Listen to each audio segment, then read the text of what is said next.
F1 is back in Florida for the third Miami Grand Prix, and it's another sprint weekend. So drivers just had a single hour of practice ahead of qualifying for Saturday's short-form race. Charles Leclerc caused an early red flag, spinning his Ferrari at turn 16 in a move that looked very much like a handbrake turn.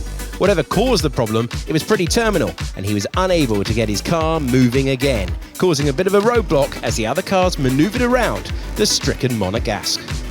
Elsewhere, Lewis Hamilton cut the turn 14-15 chicane, Florida boy Logan Sargent locked up at turn 11, Yuki Tsunoda did similar at turn 1, and even the Drivers' Championship leader wasn't immune to smoking his tyres. Max Verstappen misjudging the braking point at turn 17. I'm front locking quickly at the peak.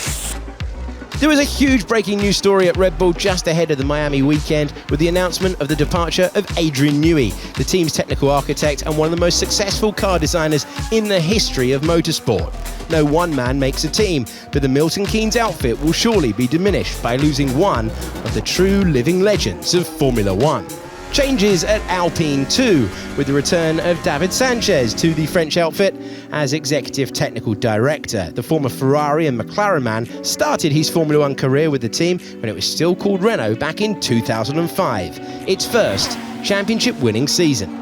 In other news this week, Nico Hülkenberg announced that he'd signed a deal to drive for Kick Sauber next year. The team will become Audi from 2026 after the German manufacturer confirmed their 100% takeover of the Swiss outfit back in March.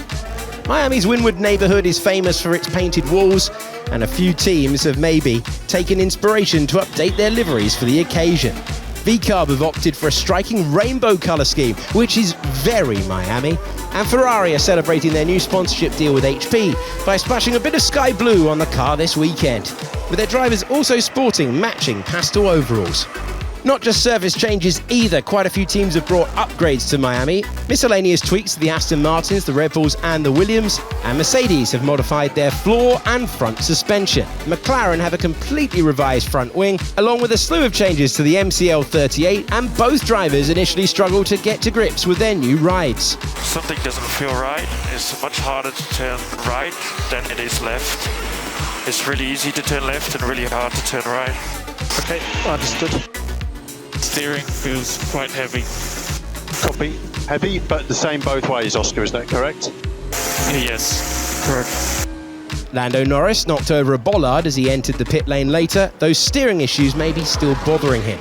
A rogue gust of wind caused Verstappen to abort his first flying lap on the softs, but with the clock in the red, he pulled out one of his now customary rapid tours to finish top of the timing tables. The Dutchman with a lap timed at 1 minute 28.595. Oscar Piastri was a 10th back in P2, and he was followed by Carlos Sainz, George Russell, Lance Stroll, Sergio Perez and Lewis Hamilton. Yuki Tsunoda was P8 on the mediums ahead of the Alpine pair of Esteban Ocon and Pierre Gasly. P11 for Daniel Ricciardo, also on the mediums, then came the Hasses of Kevin Magnussen and Nico Hülkenberg. And Alex Albon and Zhou Guanyu. A mix of compounds for the rest. Lando Norris finished P16, followed by Valtteri Bottas, Logan Sargent, Fernando Alonso and Charles Leclerc.